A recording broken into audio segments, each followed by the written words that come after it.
We're standing in the Regional Food Bank of Oklahoma's warehouse, and everything that you see in this warehouse has about a 21-day turnover, which means all of this food will turn every 21 days because we every year are moving about 52 million pounds of food out to 1,300 organizations in the 53 counties we serve. So on a weekly basis, the Regional Food Bank of Oklahoma feeds about 136,000 people every week. Because we're mostly privately supported, the strain that we experience as a food bank is not so much in funding cuts from our state government partners, but in the cuts that people are experiencing throughout the state and really economic insecurity that people are experiencing. So we're there as an emergency feeding system. We're providing food for those who are experiencing loss of jobs, mental health issues, health problems, those sorts of things. And so when the state cuts those kinds of services for people in communities, their need for supplemental food increases. And so we see an increased need. And a good example of that is just this year, we saw 6,000 more children come into our backpack program.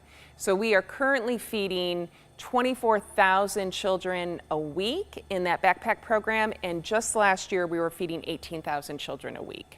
In the federal budget, one of the items that we're most concerned about are proposed cuts to the Supplemental Nutrition Assistance Program, otherwise known as SNAP. And SNAP is really important in Oklahoma because right now we have 875,000 people who participate in SNAP. That's 14% of all Oklahoma households, and 54% of those 875,000 people are children. So if SNAP is cut, both the president's budget proposed $193 billion in cuts to SNAP, and then the House congressional budget proposal was about $160,000 to the Department of Agriculture and SNAP. If those cuts proceed, we will experience food insecurity at a level that we've not seen in Oklahoma in decades.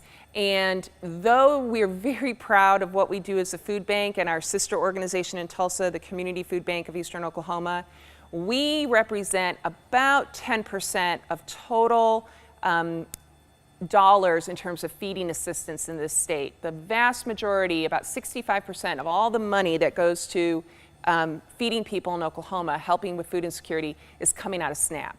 So those kinds of cuts would quite literally result in tens of thousands of people experiencing food insecurity and put pressure on the food banking system at a level that we've just frankly not really ever seen.